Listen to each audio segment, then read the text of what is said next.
was to come feels immediate and like it's around the corner. And so in order to imagine the future, we have to project even further out. And for me, the biggest unknown is what happens when our time ends. What happens when humans are no longer the dominant species? And that idea is already in the franchise. You can always kind of feel that the replicants are about to fight back.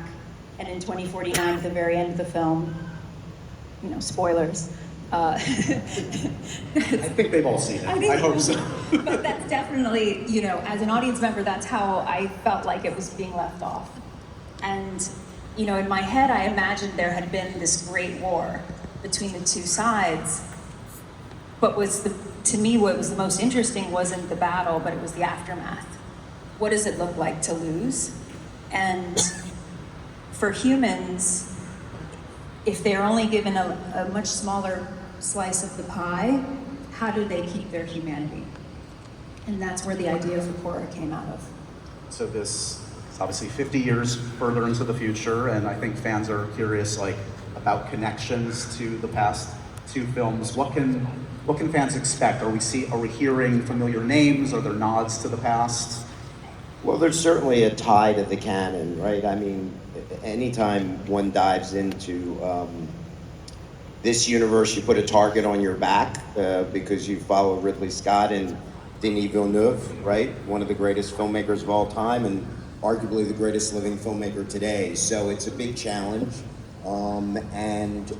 So for fans of the franchise, they will see connective tissue and character and storylines that relate to the first two movies. At the same time, this was designed in a way such that if you're not deeply ingrained in the first two pictures, you can pick this up very easily and connect to it. This is not meant to be inside baseball. This is indeed meant to bring in a whole new generation of fans. And I think, you know, with Hunter and, you know, a very promising young actress up and coming in Michelle,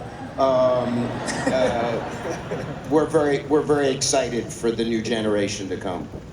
Let's talk about these up-and-comers. Okay, congratulations, guys. This show really rests on your two shoulders. No pressure, but you killed it in what I've seen so far.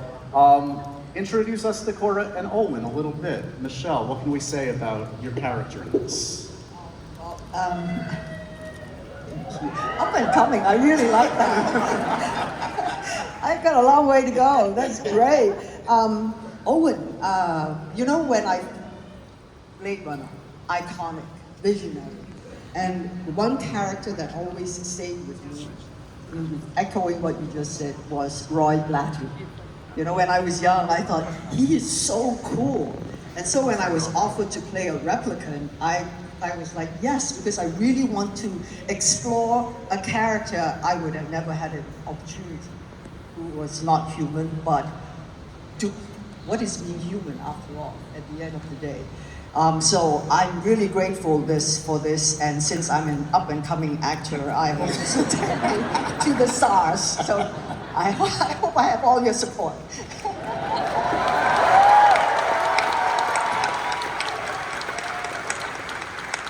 Thoughts and prayers.